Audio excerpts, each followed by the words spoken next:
नमस्कार दोस्तों, welcome to the Pawan Arya channel. आज हम एक्सप्लेन करने वाले हैं एक डार्क सुपर नेचुरल और थ्रिलर फिल्म लोका। यह सिर्फ एक हॉरर मूवी नहीं है, बल्कि इसमें छिपा है हजारों साल पुराना रहस्य वैम्पायर की दुनिया का और इंसानी लालच के खिलाफ एक अनोखी जंग।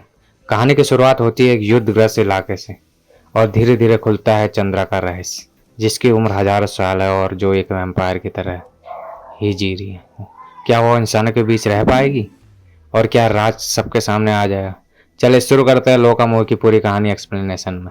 फिल्म की शुरुआत होती है एक युद्धग्रस्त क्षेत्र से, जहां एक खुफिया ठिकाना पूरी तरह से तबाह हो चुका है। चारों तरफ सिर्फ गोलियों की बौछार हो रही है।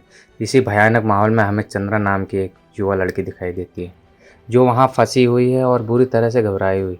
अपनी जान बचाने के लिए वह तुरंत प्रकाश नाम के एक शख्स को फ़ोन करती है। प्रकाश जब फ़ोन उठाता है तो उसका पहला सवाल यही होता है, क्या उसे वह पैकेट मिल गया? चंद्रा हाँ कहती है। प्रकाश उसे उस पैकेट को संभाल कर रखने की हिदायत देता है, क्योंकि वह बहुत ही महत्वपूर्ण है। वह चंद्रा को यह भी बताता है कि दुश्मन कभी भी वहां पहुंच सकते हैं, इसलिए उसे सुरक्षित बाहर निकलना होगा। तभी चंद्रा के सामने एक चीनी लड़की खड़ी हो जाती है, जो अपने बॉस को फ़ोन पर बता रही होती है कि उन्हें चंद्रा मिल गई है। जैसे ही वे उस पर हमला करने वाले होते हैं, चंद्रा चतुराई से वहां भागने में सफल हो जाती है। प्रकाश चंद्रा को बेंगलुरु बुलाता है, क्योंकि कुछ बुरी ताकतें उसे पीछे पड़ी हुई है, जो उसे ढूंढ रही है और मारना चाहती है। बेंगलुरु में चंद्रा की सुरक्षा के लिए एक सुरक्षित ठिकाने का बंदोबस्त किया गया था। उनकी बातचीत से यह स्पष्ट हो जाता है कि चंद्रा एक जगह पर ज़्यादा समय तक नहीं टिक पाती, इसलिए इसकी एक नई पहचान बनाने के लिए उसे एक खुफिया जगह पर ले जाया जाता है, जहां उसके लिए नया पहचान पत्र, आधार कार्ड और पासपोर्ट तैयार किया जाता है। प्रकाश की एक पूरी टीम है जो चंद्रा की हर ज़रूरत को पूरा करती है, लेकिन उनके असली बॉस के बारे में कोई जानकारी नहीं दी गई। बेंगलुरु में कुमार नाम का एक व्यक्ति चंद्रा के लिए 24 घंटे उपलब्ध रहता है। उसे एक किराए का घर दिलाया जाता है। उस घर में पहुंचकर चंद्रा उसकी अच्छी तरह से साफ सफाई करती है और सभी खिड़कियों पर अखबार लगा देती है। ऐसा इसलिए नहीं कि उसे कोई बाहर से देख न सके, बल्कि उसकी एक बहुत ही बड़ी कमजोरी है, धूप। अगर वह धूप के संपर्क में आती है तो उसकी त्वचा जलने लगती है। वह धूप को सहन नहीं कर सकती, इसलिए वह अपनी सुरक्षा के लिए खिड़कियां बंद करके रखती है। जब वह आखिरी खिड़की बंद कर रही होती है तो उसकी नज़र एक लड़के पर पड़ती है, जिसे वह बस देखती रह जाती है। वह लड़का, जिसका नाम सनी है, पड़ोस में ही रहता है। सनी भी चंद्रा की खूबसूरती देखकर उसे देखता रह जाता है। वह तुरंत अपने दो सबसे अच्छे दोस्तों नाजी और वेणु को इस बारे में बताता है। तीनों ही पढ़ाई के नाम पर अपना समय बर्बाद करते हैं, मौज मस्ती करते हैं, स्मैकिंग करते हैं, शराब पीते हैं और पार्टियां करते हैं। सनी अपने दोस्तों को चंद्रा के बारे में बताने के बाद वह और वेणु अक्सर उसकी खिड़कियों की ओर देखते रहते हैं, इस उम्मीद में कि वह फिर से दिखे, लेकिन ऐसा बहुत कम होता है। इसके बाद हमें एक ऑर्गन माफिया गिरोह दिखाया जाता है। वे रात के समय लोगों को अगवा कर लेते हैं, मारकर उनके अंग निकाल देते हैं। उनका एक खास तरीका है, वे ऑटो से शिकार के पास जाते हैं, बेहोशी का इंजेक्शन लगाते हैं और उन्हें अपनी खुफिया जगह पर ले जाते हैं। अपनी नई जगह पर चंद्रा को एक नौकरी भी मिलती है, इसलिए वह एक रेस्टोरेंट में रात की शिफ्ट में काम करने लगती है। एक दिन सनी की बिल्ली सड़क पर चली जाती है और जब वह उसे बचाने जाता है तो एक तेज रफ्तार कार उसकी तरफ आती है। तभी चंद्रा किसी सुपर हीरो की तरह वहां पहुंच जाती है और सनी को धक्का देकर बचा लेती है। इस घटना को सिर्फ सनी ने देखा था। वह यह सब अपने दोस्त वेणु को बताता है, लेकिन वेणु उसकी बातों पर यकीन नहीं करता और उससे उसका भ्रम बताता है। वह कहता है कि शायद तू उसी के बारे में सोच रहा था, इसलिए तुझे लगा कि वही तुझे बचाने आई। रात में एक सफ़ेद साड़ी पहने महिला के पीछे ऑर्गन माफिया के लोग पड़ जाते हैं। तभी एक पुलिस इंस्पेक्टर नज्जियप्पा वहां आता है। वह उस महिला को धमकाता है कि यहाँ घूमना सुरक्षित नहीं है, जिससे यह पता चलता है कि वह एक भ्रष्ट पुलिस वाला है जो माफिया का साथ देता है। दरअसल वह गिरोह एक बड़े राजनेता परिवार से ताल्लुक़ रखता है। आगे हमें मालूम चलता है कि उसी गिरोह का एक आदमी जिस रेस्टोरेंट में चंद्रा काम करती है, वहाँ की एक लड़की से प्यार करता है, लेकिन वह लड़की उसे पसंद नहीं करती। वह आदमी ज़बरदस्ती करता है और लड़की को तेजाब दिखाने लगता है। चंद्रा यह सब देख रही होती है और जैसे ही वह आदमी तेजाब फेंकने वाला होता है, चंद्रा पहुंचकर उसका हाथ चला देती है और उसे बुरी तरह से पीटती है। वह आदमी इंस्पेक्टर नाजियप्पा को यह बताता है कि वह लड़की कोई साधारण नहीं थी, वह बहुत खतरनाक थी। नाजिया यह सुनकर आश्चर्यचकित हो जाता है और चंद्रा से मिलना चाहता है। वह उसे दूर से देखता है और हैरान रह जाता है कि इतनी खतरनाक लड़की इतनी सामान्य कैसे लग रही है। एक दिन सनी ऑटो में चंद्रा से मिलता है और उसे अपने दोस्त के जन्मदिन की पार्टी में आमंत्रित करता है। अगली शाम जब सनी को लगता है कि चंद्रा नहीं आएगी, वह पार्टी में पहुंच जाती है। पार्टी में नाजियप्पा भी आता है क्योंकि पड़ोसी ने ज़्यादा शोर की शिकायत की थी। वह चंद्रा को देखता है और उससे उसका नाम पूछता है। इंस्पेक्टर के जाने के बाद नाजी चंद्रा के साथ फ्लर्ट करने की कोशिश करता है, जिससे सनी को जलन होती है। नाजी चंद्रा को उसके घर तक छोड़ने जाता है और यहाँ तक कि घर के अंदर भी घुस जाता है। अगली सुबह सनी और वेणु को पता चलता है कि नाजी घर नहीं पहुंचा। उन्हें लगता है कि वह शायद चंद्रा के घर पर ही है। सनी नाजी को देखने के लिए चंद्रा के घर जाता है। चंद्रा चिल्लाकर कहती है कि उसे परेशान ना करे और वहाँ से चला जाए। जब सनी वहाँ से आ रहा होता है तो वह कुमार को चंद्रा को खून देते हुए देखता है। यह देखकर उसे शक होता है और वह अपने दोस्त से कहता है कि वह चंद्रा का पीछा करेगा और वेणु घर जाकर नाजी को ढूंढेगा। सनी चंद्रा का पीछा करता है। तभी ऑर्गन माफिया के लोग उसे अकेला देख लेते हैं। वे उसे एक बेहोशी का इंजेक्शन लगाते हैं। इससे पहले कि सनी वहां पहुंच पाता, वे लोग चंद्रा को लेकर भाग जाते हैं। सनी उनका पीछा करता है। चंद्रा को एक सुनसान जगह पर ले जाया जाता है। जैसे ही उसे होश आता है, वह उन सबको बुरी तरह से पीटना शुरू कर देती। हम देखते कि वहाँ अपने बड़े बड़े दांतों से उन्हें काट भी रही है, जिससे यह साफ हो जाता है कि उसके पास वैम्पायर जैसी शक्तियाँ हैं। उन सबको मारने के बाद जब सनी वहाँ पहुँचता है तो उसे इस रूप में देखता है तो वह बेहोश होकर गिर जाता है। जब उसे होश आता है तो चंद्रा उसे दो विकल्प देती है, या तो इन लाशों के ठिकाने लगाए में उसकी मदद करे या फिर उसका हाल भी इन्हीं जैसा कर दिया जाएगा। सनी तुरंत पहला विकल्प चुन लेता है।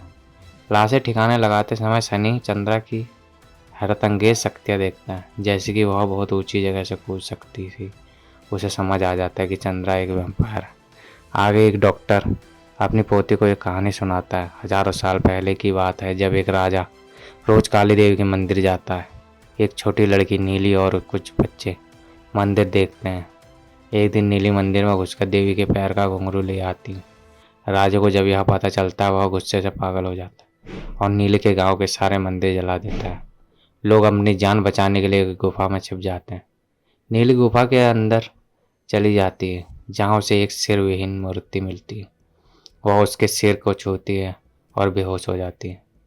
बाहर राजा के लोग गांव वालों को मार देते हैं।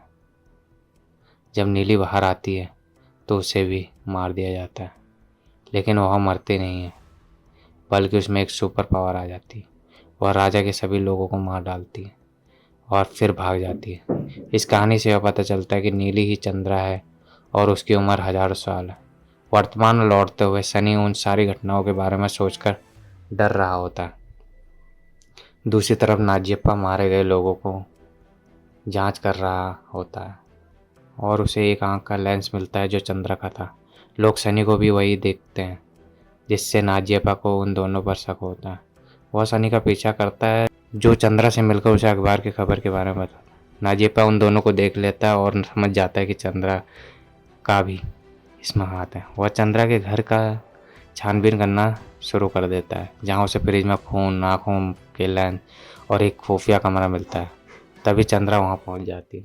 उन दोनों के बीच एक ज़बरदस्त लड़ाई होती। चंद्रा उसे आसानी से हरा देती है और उसके हाथ पर काट लेती है। जब वह उसे मारने वाली होती है तो सनी आता। नाजियप्पा गोली चला देता है, जो सनी को लग जाती है। नाजियप्पा खिड़की से कूदकर भाग जाता है। चंद्रा को पता तो होता है कि सनी को अस्पताल ले जाने से वे पकड़े जा सकते, इसलिए वे उसे एक खुफिया जगह पर ले जाते हैं, जहाँ उसका दोस्त वेणु, जो मेडिकल का छात्र है, उसका इलाज करता है। अगले दिन पता चलता है कि नाजियप्पा बुरी तरह से घायल है और उसका शरीर अलग तरह से प्रतिक्रिया दे रहा है। वह सनी और चंद्रा के लिए मोस्ट वांटेड वारंट जारी करवा देता है। चंद्रा प्रकाश को बुलाती है और उसे बताते कि जैसे ही सनी ठीक हो जाए, उन्हें सुरक्षित ठिकाने पर जाना हो। ठीक होने के बाद चंद्रा सनी को बताती है कि उसने नाजियप्पा को काटा था। हो सकता है कि उसकी मौत हो जाए या फिर वह उसी की तरह बन जाए। सनी पूछता है क्यों, उसे काटने से वह भी उसकी तरह बन सकता है। चंद्रा बताती है कि ऐसा नहीं होगा, उसका शरीर स्वस्थ नहीं है और शायद वह मर जाएगा। लेकिन नाजिबा का शरीर स्वस्थ है और वह वायरस से लड़कर उसकी तरह बन सकता है। एक नया वैम्पायर बहुत शक्तिशाली होता है और उसे शुरुआत में धूप से भी कोई फर्क नहीं पड़ता।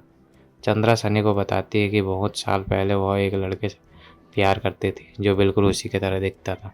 एक दिन बुरी ताकतों ने हमला कर दिया और उसे बचाने की कोशिश में वह मारा गया, जिसका पछतावा उसे आज भी है। अगले दिन कुछ पुलिस वालों को उनके ठिकाने का पता चल जाता है और वे चंद्रा के सिर में गोली मार देते हैं। तभी टोबिको नामक थॉमस नाम के एक नए किरदार की एंट्री होती है, जो भी चंद्रा की तरह एक सुपर हीरो है। उसके बाद जादू की शक्तियाँ हैं। वह पुलिस वालों के सामने एक भ्रम पैदा करता है और उन सबको बचाकर सुरक्षित ठिकाने पर ले जाता है। नाजिप्पा उन्हें जाते हुए देख लेता है। सुरक्षित ठिकाने पर गरुड़ा स्क्वाड की एक टीम चंद्रा पर हमला करती है, लेकिन रात होने की वजह से चंद्रा उन सबको अकेले संभाल लेती है। वह उन्हें मारती नहीं है बल्कि उन्हें बेहोश करने वाली बंदूक से बेहोश करती जाती है। आखिर में चंद्रा का सामना नाजिप्पा से होता है, जो अब एक शक्तिशाली वैम्पायर बन चुका है। वह चंद्रा को बुरी तरह से मारता है। एक समय आता है जब नाजिप्पा चंद्रा की पूरी तरह से उसे ख़त्म करने वाला होता है। तभी सनी उसकी तरफ खून फेंकता है, जिससे चंद्रा को शक्ति मिलती है और वह नाजिप्पा को मार डालती है।